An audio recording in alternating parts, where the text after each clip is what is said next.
தொப்புல எண்ணெய் வைக்கிறது அப்படிங்கிறது சில பேர் நல்லதுன்னு சொல்லுவாங்க, சில பேர் ஐயோ அதெல்லாம் வைக்கவே கூடாது அப்படின்னு சொல்லுவாங்க. இப்போ இது நல்லதா கெட்டதா?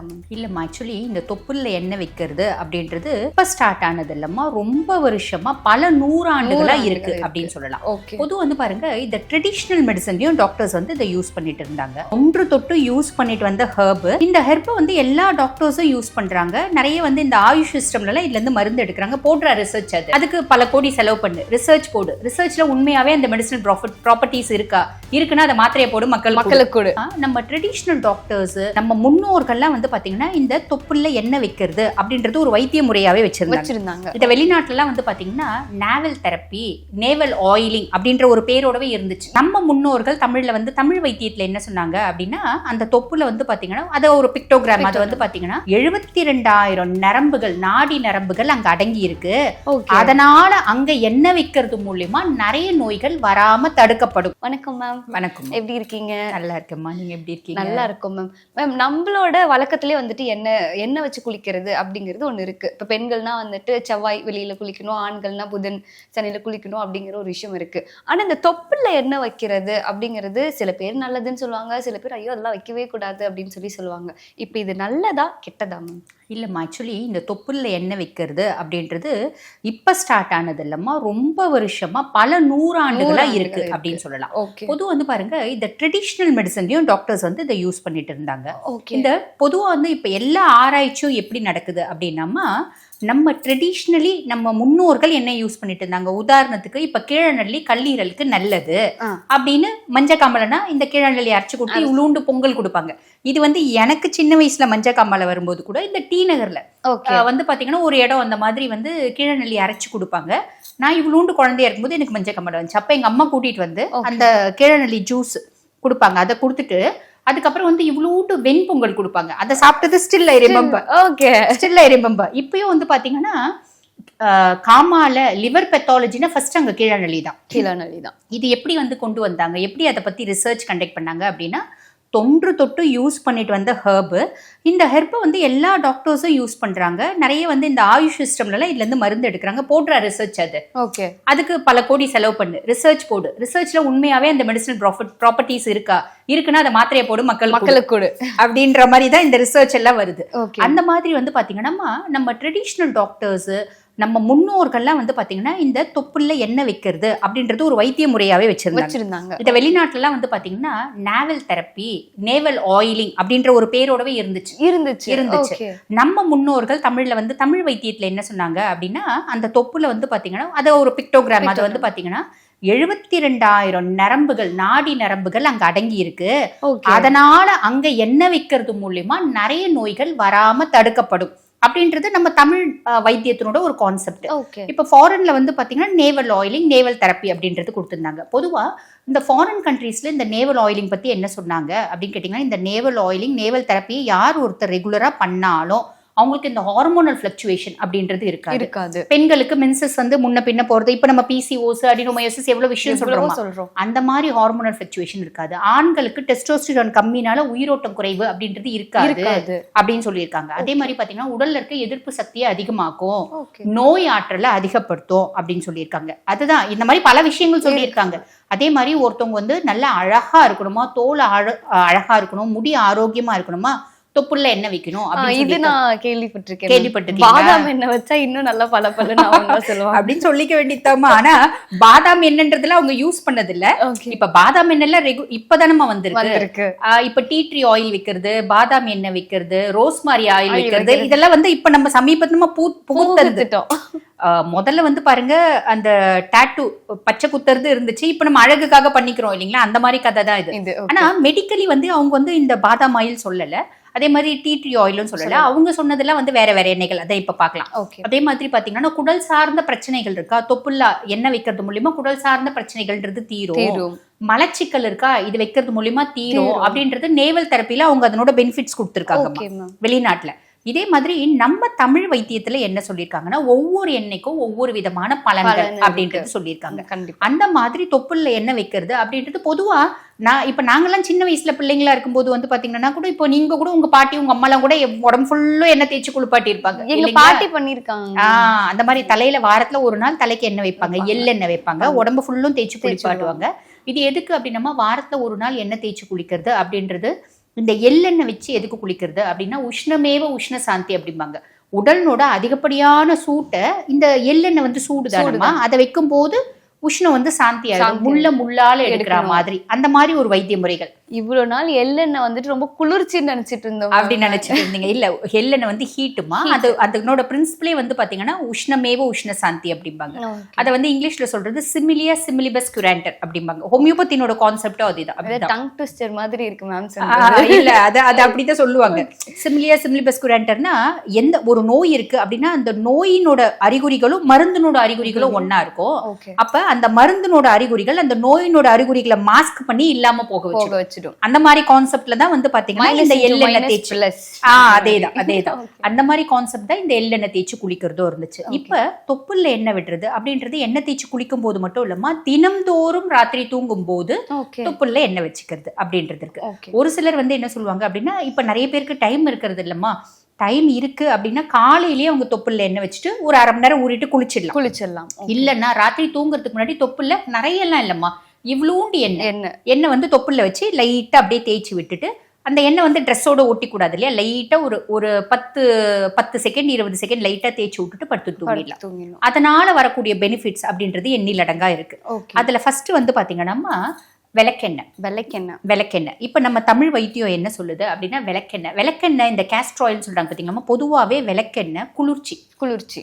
இப்ப நிறைய நோய்களுக்கு பிரதான காரணமா இருக்கிறது என்ன அப்படின்னா எக்ஸசிவ் பாடி ஹீட். இப்ப லேடிஸ்ன்னு எடுத்துக்கோங்கம்மா, வெள்ளப்படுறது அப்படின்னு ஒண்ணு இருக்கு, மென்சஸ் இர்ரெகுலாரிட்டிஸ் அப்படின்னு ஒண்ணு இருக்கு. மென்சஸ் இர்ரெகுலாரிட்டிஸ்க்கு ஹார்மோனல் ஃபிளக்சுவேஷன் காரணம். ஆனா இந்த பாடி ஹீட்ன்றது ட்ரிகர். ஆல்ரெடி வந்து அவங்களுக்கு மென்சஸ் ஹெவியா போயிட்டு இருக்கு அப்படின் போது ஹீட் பாடி நிறைய இருக்கு அப்படின்னா இன்னும் கொஞ்சம் ஜாஸ்தி மென்சஸ் போகும். அதனாலதான் தூரம் நிறைய போகும்போது சொல்லுவாங்க ஊறுகாய் சாப்பிடாத, பப்பாயா சாப்பிடாத, பைனாப்பிள் சாப்பிடாதன்னு சொல்லுவாங்க பெரியவங்க இல்லைங்களா, ஹீட்டுக்காக. அதனால அது மட்டும் இல்லாம நம்ம முன்னோர்கள் வந்து பாருங்க மென்சஸ் டைம்ல அடுப்பங்கரைக்குள்ள விட மாட்டாங்க லேடிஸ், தீட்டுன்னு ஒதுக்கி வைப்பாங்க. அந்த தீட்டுன்னு ஒதுக்கி வைக்கிறதுக்கு காரணம் என்னன்னா அந்த காலத்துல எல்லாம் அடுப்பு எரியும். அப்ப இந்த பிள்ளைங்க மென்சஸ் ஆகிருக்கும், அங்க வந்து உட்காரும் போது பாடி ஹீட் அதிகம் ஆயிடும் அப்படின்றதுனாலயும் அவங்க வந்து பாத்தீங்கன்னா தனிச்சு வச்சாங்க. இன்னொன்னு குழந்தைங்களுக்கு வயசு பிள்ளைங்களுக்கு ரெஸ்ட் வேணும் மென்சஸ் டைம் அப்படின்றதுனாலயும் அவங்க தனிச்சு வச்சாங்க. ஓகேங்களா, இந்த மாதிரி பல விஷயம் நம்மளோட ஒரு கஸ்டம்க்கு பின்னாடி ஒரு சயின்டிபிக் எவிடன்ஸும் இருக்கு, மெடிக்கலி ஒரு ப்ராஃபிட்டும் இருக்கு. ஆக இந்த மாதிரி லேடிஸ்க்கு இந்த மாதிரி ப்ராப்ளம். அதே மாதிரி டிஸ்மெனோரியா அப்படின்னு சொல்லுவாங்க பாத்தீங்கன்னா, மென்சஸ் போது அதிகப்படியான வயிறு வலி இதெல்லாம் வருது பாத்தீங்களா, அதுக்கும் ஹீட் ஒரு காரணம். அதே மாதிரி மூலம் பௌத்திரம் இந்த மூலம் பௌத்திரம் இந்த மாதிரி நிறைய நோய்கள், நிறைய முடி கூலமா கொட்டுதா, பாடி ஹீட் ஒரு காரணம். ஹீட் மட்டுமே காரணம் இல்ல, ஹீட்டும் ஒரு காரணம். இந்த மாதிரி நிறைய காரணங்களுக்கு இது ஒரு ரெமடியா இருக்குமா, ஆமா விளக்கெண்ணெய் வைக்கிறது. இப்ப ஜென்ஸ் அப்படின்னு எடுத்தீங்கன்னா அவங்களுக்கு வந்து பாருங்க லேடிஸ்க்கு எப்படி வெள்ளைப்படுறது இருக்கும் அந்த மாதிரி அவங்களுக்கு வெட்ட நோய் அப்படின்னு சொல்லுவாங்க. அவங்களுக்கும் வந்து பாத்தீங்கன்னா அந்த லிக்விட் வந்து எஜாகுலேட் ஆயிட்டே இருக்கும். யூரின் போகும்போது வரும், டாய்லெட் போகும்போது வரும், சும்மாவே வந்து வெள்ளைப்படுற மாதிரி அவங்களுக்கும் வெட்டைப்படுறதுன்னு இருக்கும். அதுக்கும் வந்து பாத்தீங்கன்னா இது ஒரு நல்ல விஷயமா இருக்கும். ஜென்ஸுக்கு நிறைய முடி கொட்டுது அப்படின்னா அதுக்கும் வந்து பாருங்க இந்த தொப்புல விளக்கெண்ணெய் வைக்கிறது அப்படின்றது ஒரு சிறந்த தீர்வா இருக்கும். அப்ப heat related disorder what ever it is, அதுக்கு இந்த தொப்புல விளக்கெண்ணெய் வைக்கிறது மூலியமா அந்த ஹீட் ரிலேட்டட் டிசார்டர் அப்படின்றது உனக்கு வரவே வராது அப்படின்னு சொல்லியிருக்காங்க. இப்ப நோய் வந்த பின்னாடி ட்ரீட் பண்றது ஒரு விதம், நோய் வரத்துக்கு முன்னாடியே ட்ரீட் பண்றது அப்படின்றது ஒரு விதம். வருமுன் காப்போம் அந்த மெத்தடாலஜி இது. சரிங்களா, அப்ப விளக்கெண்ணெய்க்கு பலன் நம்மளுக்கு தெரிஞ்சிருச்சு. அதுக்கப்புறம் நம்மளோட முன்னோர்கள் யூஸ் பண்ண எண்ணெய் அப்படின்னா எள்ளெண்ணெய், நல்லெண்ணெய் யூஸ் பண்ணாங்க. நல்லெண்ணெய் எதுக்கு யூஸ் பண்ணாங்க அப்படின்னா அது தொப்புள்ள வைக்கிறது. முடி நிறைய கொட்டுது பாத்தீங்களாமா, அந்த முடி நிறைய கொட்டுறதுக்கு நிறைய பேருக்கு வந்து பாருங்க கண்ணு வந்து வறண்டு கண்ணு எரியும். இப்ப தண்ணியே குடிக்காத பிள்ளைங்களாம் சொல்லுவாங்க கண்ணு பயங்கரமா எரியுது. கண்ணு லூப்ரிகேஷன் போய் அதுக்கு மருந்து விடுறவங்க. ஆமா அந்த கண்ணு லூப்ரிகேஷன் போறதுன்றது செரோசிஸ் கன்ஜங்டிவா அப்படிம்பாங்கம்மா. அது வந்து ஒரு டிசார்டர். அதுக்கு வந்து மீத்தேல் செல்லுலோஸ் ஐ டிராப்ஸ் விடுவாங்க. ஆனா அதுக்கு ஹீட் ட்ரிகர், அதுக்கு ஹீட்டே காரணம் கிடையாது. அந்த மாதிரி கண்ணு வந்து கன்ஜங்டிவைட்டிஸ்ன்பாங்க. சும்மாவே வந்து கண்ணு வலி வரா மாதிரி சும்மாவே அடிக்கடிக்கு உங்களுக்கு கண்ணு வந்து சிவந்து போயிடும். இந்த மாதிரி கண் சார்ந்த பிரச்சனைகளுக்கு எள்ளெண்ணெய் வைக்கிறது. அதே மாதிரி எப்ப பாரு தலைவலி, மைக்ரேன், இந்த மாதிரி பிரச்சனைகளுக்கு எள்ளெண்ணெய் வைக்கிறது. தோல் ஆரோக்கியமா இல்ல, தோல் வறண்டு போயிருக்கு, அதுக்கு எள்ளெண்ணெய் வைக்கிறது. முடி கூலமா கொட்டுறது, அதுக்கு எள்ளெண்ணெய் வைக்கிறது. இன்னும் இந்த மாதிரி பல விஷயங்கள் இருக்கு. இன்னொன்னு பாருங்கம்மா, மலட்டுத்தன்மை இருக்க லேடிஸ்க்கோ எள்ளெண்ணெய் வைங்க அப்படின்றது சொல்றாங்க.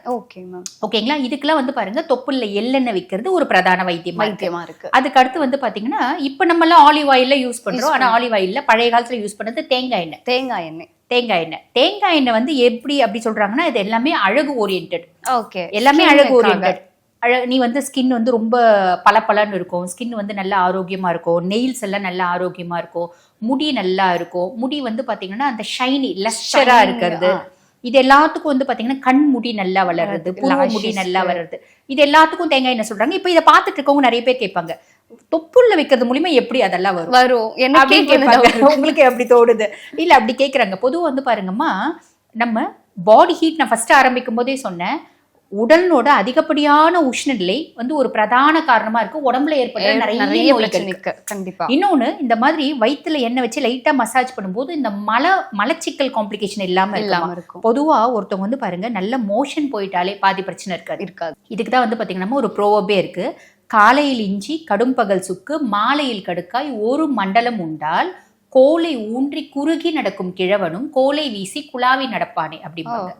காலையில இஞ்சி சாப்பிடும் போது இஞ்சில நிறைய ஆன்டி இன்ஃப்ளமேட்டரி ப்ராப்பர்ட்டி இருக்கு. மத்தியானம் சுக்கு சாப்பிடும் போது இஞ்சி காய வச்சதுதான். இந்த மாலையில கடுக்கா எதுக்கு சொல்றாங்க அப்படின்னா, பாடியை டீடாக்சிஃபை பண்றதுக்கு. ஓகே. இப்போ நீங்க சோஷியல் மீடியால பாத்தீங்கன்னா, detoxify your liver, detoxify your skin, detoxify your hair, ஏகப்பட்ட விஷயம் மாத்திரை மாதிரி போட்டு தண்ணியில போட்டு குடிக்கிறாங்க. ஆமா. ஆனா பொதுவா வந்து பாத்தீங்கன்னா உடம்பு தன்னை தானே சுத்திகரிக்கும். அதுக்கு அந்த மாதிரி தன்மை இருக்கு. நம்ம கல்லீரல்ல நம்ம பெருசா வந்து தொடப்பம் போட்டு கழுவிலாம் விட வேண்டாம், அது அதையே சுத்தம் பண்ணிக்கும். அதுக்கான கெப்பாசிட்டி இருக்கு. ஆனா நம்ம அதையும் சேர்த்து கெடுக்கிறோம், வேற வழி இல்லாம நம்ம இப்ப சுத்தம் பண்ண வேண்டியதா இருக்கு. அந்த மாதிரி பாடியை டீடாக்சிஃபை பண்ணக்கூடிய மெயின் வேலை இந்த தொப்புல வைக்கிற எண்ணெய் செய்யுது. அதனால தோல் முகம் எல்லாம் ஆரோக்கியமா இருக்கு அப்படின்னு சொல்றாங்க. ஓகே. அந்த கடுக்காயை எதுக்கு ரீசன் சொன்னேன் அப்படின்னா, டீடாக்சிஃபை பண்றதுனாலதான் கிழவன் கூட குமரன் ஆயிடுறான். ஆக அந்த டீடாக்சிஃபை பண்ற வேலையை இந்த நேவல் ஆயிலிங் செய்யுது அப்படின்றது சொல்லி இருக்காங்க. இதுக்கு இன்னும் நிறைய ரிசர்ச்சஸ் கண்டக்ட் பண்ணிட்டு தான் இருக்காங்க. இன்னும் நிறைய ரிசர்ச்சஸ் தேவை. பட் இருந்தாலும் இருக்கிற ஆதாரமே இவ்வளவு சொல்லுது. ஓகே மேம், நீங்க சொன்னீங்க தொப்புள்ள வந்துட்டு என்ன வைக்கணும் அப்படின்னு. இப்ப தொப்புள்ள மட்டும் ஒரு 2 drops வச்சா போதுமா, இல்ல வயிறு ஃபுல்லாவே அப்படி தடவிட்டு ஜாலியா பட்டு? இல்லம்மா, ஆமா, தொப்புள்ள மட்டும் ஒரு 2 drops வச்சு வயிறு ஃபுல்லுமே தடவிக்கலாம். ஓகே. நம்மளுக்கு ஒரு அந்த வயிறுனோட ஸ்கின் வந்து ரொம்ப நல்ல ஷைனியா ஹெல்த்தியா இருக்கிறது பார்க்க முடியுமா? இன்னொன்னு, அன்வான்டட் ஃபேட் அக்யூமுலேட் ஆகாது. டெய்லி நம்ம அங்க தடவும் போது எத்தனை விஷயம் இருக்கு பாருங்க. இருக்கு இல்லைங்களா? அப்ப அந்த மாதிரி நம்ம ஒரு 2 நிமிஷம் மசாஜ் பண்ணணும்னு வச்சுக்கோங்களேன். இப்ப தொப்பை குறையணும் நிறைய பேர் கஷ்டப்படுறாங்க பாருங்க. இது சிம்பிளா விஷயம், குறைஞ்சிடும். இது ஒண்ணு பண்ணலாம். அதுக்கு அடுத்து இன்னொரு என்ன சொல்றாங்க அப்படின்னா, கடுகு எண்ணெய் சொல்றாங்க. கடுகு எண்ணெய் சர்சோங்கா தேல் அப்படின்னு சொல்லுவாங்க. அந்த கடுகு எண்ணெய்க்கு வந்து எதுக்கு சொல்றாங்க அப்படின்னா, குடல் சார்ந்த பிரச்சனைகள். இப்ப நிறைய பேருக்கு வந்து பாருங்க, inflammatory bowel disease, irritable bowel syndrome, இந்த மாதிரி காம்ப்ளிகேஷன்ஸ்லாம் இருக்கு. இது வந்து அவங்களுக்கு வந்து பாருங்கம்மா, திடீர்னு லூஸ் மோஷன் ஆகும், திடீர்னு மலச்சிக்கல் கட்டும். அந்த குடல் வந்து பாத்தீங்கன்னா அதனோட பெரிஸ்டால்சிஸ் அதனோட இஷ்டத்துக்கு அது வேலை செய்யும். அந்த மாதிரி காம்ப்ளிகேஷன் இருக்கு உங்களுக்கு வந்து பாத்தீங்கன்னா, இந்த கடுகு எண்ணெய் தடவுறது அப்படின்றது அந்த செரிமானத்தை தூண்டுவிக்குது. செரிமானம் சம்பந்தப்பட்ட அத்துணை குடல் சார்ந்த பிரச்சனைகளையும் போக்குது அப்படின்னு சொல்லியிருக்காங்க. ஓகே மேம், சரிங்களா? இது வந்துமா இந்த மாதிரி பல விஷயத்த வந்து நான் என்னோட பேஷண்ட்ஸ்க்கு அப்ளிகபிள் பண்ணி பார்ப்பீங்க. அப்ளை பண்ணி பார்க்கும்போது பேஷண்ட்ஸும் இந்த விஷயம் நிறைய சொல்றாங்க. இது வந்து 1 வருஷம் 2 வருஷம் இல்லம்மா, நான் 14 வருஷமா டாக்டர், 13 வருஷமா இந்த வேலையை செய்யறீங்க. ஆமா, ஓகே. நிறைய விஷயம் சொல்லுவோமா. எப்பயுமேமா ஒரு நல்லது ஒருத்தவங்களுக்கு நடக்கணும் அப்படின்னா பல விதத்திலயும் we have to do இல்ல. ஃபர்ஸ்ட் மெடிசினல் ஹெல்ப், அதுக்கப்புறம் அவங்களோட life style modification, dietary modification, கூட இந்த மாதிரி சின்ன சின்ன எக்ஸ்ட்ரா கரிக்குலர் ஆக்டிவிட்டிஸ், கொத்தமல்லி கொசுறு மாதிரி, கொத்தமல்லி கறிவேப்பிலை மாதிரி நம்ம சொல்லும் போது அவங்களுக்கு பெட்டரா இருக்கு சொல்றாங்க. அப்ப நம்ம மக்களுக்கும் சொல்லாமே அப்படின்னு தான் சொல்றது. அதுக்கப்புறம் வந்து பாத்தீங்கன்னா, இப்ப இந்த கடுகு எண்ணெயும் முடிஞ்சிருச்சு. அதுக்கப்புறம் வேப்ப எண்ணெய் சொல்றேன். வேப்ப எண்ணெய் வந்து ரொம்ப சூடு. ஆமாம், வேப்பெண்ணெய் ரொம்ப சூடு. அந்த வேப்பெண்ணெய் வந்து நிறைய போடக்கூடாது, சும்மா 2 drop வந்து தொப்புள்ள விட்டு தடை விட சொல்றாங்க. வேப்பெண்ணெய்னால என்ன ஆகுதுன்னா, ஃபர்ஸ்ட் வந்து அது நிறைய சூடு அப்படின்றதுனால வயிறு பகுதியில் இருக்க கொழுப்பு குறைக்குது. 2வது வந்து பாருங்க, தோல் சார்ந்த நோய்கள். இப்ப சில வந்து ஸ்கின் மேனிஃபெஸ்டேஷன்ஸ் இன்க்யூரபிள். இப்ப சொரியாசிஸ்ல எடுத்தீங்கன்னா இட்ஸ் இன்க்யூரபிள், ஆட்டோஇம்யூன் டிசார்டர். அந்த மாதிரி சொரியாசிஸ், எக்ஸிமா, இது எல்லாத்தையும் பாலியேஷன், எக்ஸிமா கியூரபிள். அந்த மாதிரி நிறைய சார்ட் ஆஃப் ரிங்வார்ம் இன்ஃபெக்ஷன்ஸ், தோல் நோயினாலே ஏகப்பட்ட விஷயம் இருக்குல்லம்மா. அந்த அத்தனை தோல் நோய்களுக்கும் ஒரு நல்ல ஒரு தீர்வு கிடைக்குது, ஒரு பெட்டர்மெண்ட் கிடைக்குது அப்படிங்கிறாங்க. இந்த வீரியம் வந்து குறையுது. ஆமா, வீரியம் குறையுது அப்படின்றாங்க. எதனால? இந்த வேப்பெண்ணெய் நம்ம தடவுறதுனால. ஓகேங்களா? அதுக்கும் மேல இப்போ வந்து பாருங்க ஆலிவ் ஆயில் தடவிக்கிறது இருக்கு. ஆலிவ் ஆயில் வந்து பாத்தீங்கன்னா வெளிநாட்டுல தான் யூஸ் பண்றாங்க. ஆனா வெளிநாட்டுல இந்த ஆலிவ் ஆயிலை பத்தியும் சொல்லியிருக்காங்க. ஆலிவ் ஆயில் தடவுறதுனால ஸ்கின் ரொம்ப ஷைனிங் ஆகுது. இப்ப நம்ம தேங்காய் எண்ணெய்க்கு என்னென்ன பலன் சொன்னோம், அதே தான் உங்க ஆலிவ் ஆயில் சொல்றாங்க. ஸ்கின் நல்லா இருக்கு, கண்ணு நல்லா இருக்கு, முடி நல்லா இருக்கு அப்படின்ற மாதிரி சொல்றாங்க. இன்னொன்னு வயிறு நல்ல பலன்னு இருக்கு அப்படின்ட்டு சொல்றாங்க. ஆக இத்தனை விஷயம் இருக்கு. நீங்க இன்னும் ஒரு பாதாம் எண்ணெய் கேட்டீங்க. பாதாம் எண்ணெய் கேட்டீங்க. ஆக்சுவலி பாதாம் எண்ணெய்க்கும் இந்த மாதிரி விஷயங்கள் தான், அழகு சார்ந்த விஷயங்கள் இது நம்ம கவர் ஆகும். ஆக இந்த மாதிரி நம்ம தினம்தோறும் ஒண்ணும் இல்லம்மா, இவ்வளோண்டு எண்ணெய் தொப்புல வச்சுட்டு வயிறு தேய்ச்சிட்டு அந்த மீதி எண்ணெயை கால் பாதத்துக்கு தடவிக்கணும். அவ்வளவுதான்மா. இவ்வளோ பெனிஃபிட்ஸ் இருக்கு அப்படின்னும் போது நம்ம என்னமா கோடியாவே செலவு பண்ண போறோம்? சும்மா ஒரு இவ்வளவு எண்ணெய் போடுறதுல என்ன எடுப்போம்? செய்யலாமே, கண்டிப்பா செய்யலாம். எண்ணெய் வந்து தொப்புல வைக்கிறதுனால என்னென்ன மாதிரியான பெனிஃபிட்ஸ் நம்மளுக்கு இருக்கு அப்படிங்கறது வந்துட்டு நீங்க ரொம்ப டீட்டெயிலா எக்ஸ்பிளைன் பண்ணீங்க. அது மட்டும் இல்லாம ஒரு எண்ணெய்க்கான இதையும் வந்துட்டு எக்ஸ்பிளைன் பண்ணீங்க. Thank you so much ma'am. ஏன்னா வந்துட்டு இது வைக்கலாமா வேணாமான்னு சில பேர் ஒரு டவுட்ல இருந்திருப்பாங்க. ஸோ அவங்களுக்கு வந்து இந்த வீடியோ கண்டிப்பா ஒரு யூஸ்ஃபுல்லான வீடியோவா இருக்கும் அப்படின்னு சொல்லி நாங்க நம்புறோம். ரொம்ப நன்றி.